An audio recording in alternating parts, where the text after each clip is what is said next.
A primeira coisa que um astronauta nota ao sair da atmosfera não é a vastidão do vácuo, mas o peso do silêncio contínuo que cerca a cabine.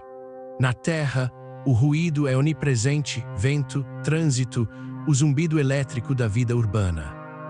No espaço profundo, a ausência de som é absoluta, e para a biologia humana, essa privação sonora é apenas o começo de um colapso sensorial que começa a ocorrer antes mesmo de chegarmos a Marte. Quando falamos em expandir nossa civilização para fora do planeta, quase sempre olhamos para a engenharia das naves, o poder dos motores e a proteção contra a radiação. No entanto, ignoramos o fato de que a maior barreira entre a humanidade e o espaço não é a distância, mas o tempo que passamos dentro de um invólucro de metal, tentando simular uma biosfera que, por bilhões de anos, evoluiu para ser aberta, variada e ruidosa. A ideia de cidades em órbita ou colônias em Marte traz uma promessa de progresso, mas esconde uma tensão silenciosa que pesquisadores de isolamento extremo começam a observar em estudos de longa permanência. O problema fundamental não é o medo do vácuo ou a falta de oxigênio, mas a desintegração da noção de tempo e de si mesmo quando o ambiente deixa de oferecer os estímulos naturais que nos definem. O corpo humano, em um ambiente artificial, começa a interpretar a estabilidade absoluta como uma ameaça. Quando enviamos tripulações para missões que duram meses ou anos, percebemos que o sistema nervoso central entra em um estado de conservação que nem sempre é saudável. A falta de ciclos claros de luz solar, a ausência de mudanças na pressão atmosférica e a monotonia visual das paredes de uma nave geracional não são apenas desafios de conforto. Elas são intervenções diretas na forma como o nosso cérebro processa a realidade. Em naves de longo curso, a luz artificial é ajustada para mimetizar o ciclo circadiano, mas o corpo percebe a diferença entre um sol real e um painel de LED. Essa discrepância, cumulativa ao longo de décadas, pode gerar uma forma de dissociação que ainda não sabemos como tratar em escala populacional.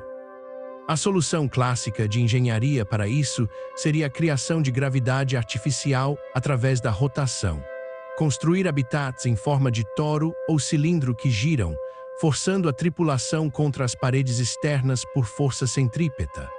Teoricamente, isso resolveria a atrofia muscular e os problemas circulatórios causados pela microgravidade. Mas na prática, criar um ambiente giratório permanente introduz um novo estressor vestibular. O ouvido interno humano, que mantém nosso equilíbrio, luta para se adaptar ao efeito Coriolis, onde qualquer movimento rápido da cabeça pode induzir náuseas violentas e desorientação. Imagine viver toda a sua vida em uma casa que nunca para de girar, onde o horizonte é sempre uma curva para cima. A adaptação a esse ambiente não é um aprendizado intelectual, é uma remodelação física que altera a maneira como percebemos o espaço ao nosso redor. Se a gravidade artificial exige essa concessão biológica, a produção de alimentos em escala fora da Terra impõe outra. Em uma nave geracional, a agricultura não pode ser baseada no solo fértil, mas em sistemas hidropônicos ou aeropônicos altamente automatizados. Aqui, a sobrevivência depende de uma cadeia de nutrientes que precisa ser reciclada com quase 100% de eficiência. O desperdício de 1 grama de material biológico é um erro logístico que compromete a colheita do mês seguinte. Isso cria uma pressão psicológica constante sobre os colonos. Eles não vivem em um ecossistema, mas em uma máquina de suporte à vida. A relação entre humano e planta deixa de ser cultural ou estética e torna-se puramente utilitária. O risco é que essa eficiência técnica, embora necessária para a sobrevivência, elimine a variabilidade genética e a diversidade biológica que tornam a vida resiliente. Uma colheita atacada por um fungo em um sistema fechado não pode ser simplesmente replantada no próximo ciclo de chuvas. Ela pode significar a fome absoluta daquela microgeração. Neste ponto, o isolamento atinge um nível crítico. Em uma nave que viaja durante décadas, as gerações que nascem lá dentro nunca verão a Terra. Para elas, o conceito de um planeta com um horizonte aberto, rios correndo e atmosfera respirável será uma abstração histórica, quase mítica. Como uma sociedade pode manter valores morais, leis e uma identidade coletiva quando seus membros não compartilham a experiência de pertencer a um mundo maior? A história humana é pautada por conflitos sobre território, recursos e fé. Em um ambiente confinado e finito, onde cada molécula de oxigênio é contabilizada, esses conflitos ganham uma dimensão de vida ou morte quase instantânea. O desacordo sobre uma rota de navegação ou sobre a distribuição de energia não é apenas uma questão política, é uma falha que pode levar ao vácuo em questão de segundos. O desafio da radiação, muitas vezes citado como o grande filtro da colonização espacial, revela-se, sob investigação, como algo ainda mais insidioso. Não se trata apenas da proteção física das paredes da nave contra as partículas cósmicas de alta energia. Trata-se da exposição crônica a níveis de radiação que, embora não letais de imediato, alteram a taxa de mutação celular ao longo de várias décadas. Em uma colônia multigeracional, a linhagem genética da população pode começar a se desviar significativamente da dos seres humanos terrestres. Não estamos apenas falando de tecnologia, mas de uma especiação silenciosa.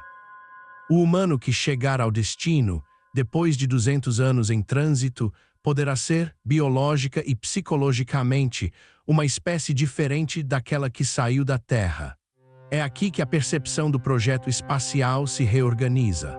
Quando pensamos em Marte ou em luas distantes, focamos na conquista de um território.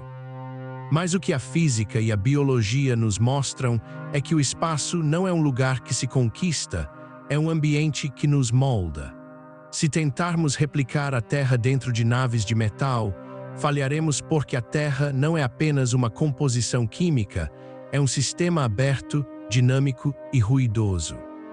Para sobreviver fora, precisaremos aceitar que o humano do futuro terá que abrir mão de certas características que nos definem hoje. Talvez o custo da expansão para o espaço seja a perda da nossa humanidade tal como a conhecemos.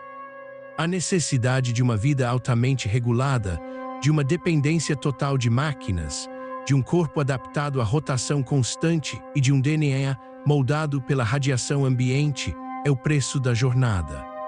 O maior obstáculo para a ocupação espacial não é a tecnologia de propulsão ou a mineração de asteroides. É o nosso próprio design biológico, que foi feito para a imensidão da biosfera terrestre e que, ao ser forçado para dentro de um invólucro artificial, resiste.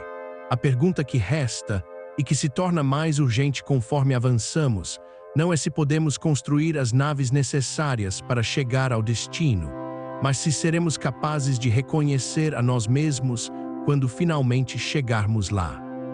A grande travessia não será marcada pela distância percorrida em quilômetros, mas pela transformação irreversível de uma espécie que decidiu que o chão firme do planeta natal era apenas o ponto de partida.